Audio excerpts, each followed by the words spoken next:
Bila lengan baju, tandakan kawasan ni dan kawasan ni. Jangan lupa dia punya leher.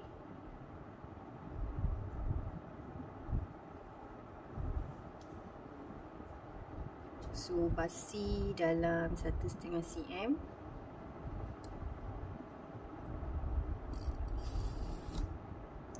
Okey.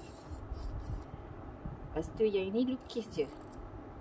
Lukis je, nak dengan besar mana, nak kembang, nak kuncup, terpulang.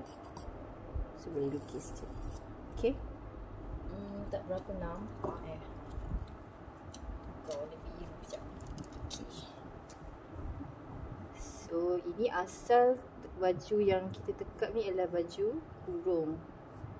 Tapi saya akan lukis untuk buat baju nak patung ni. Okey.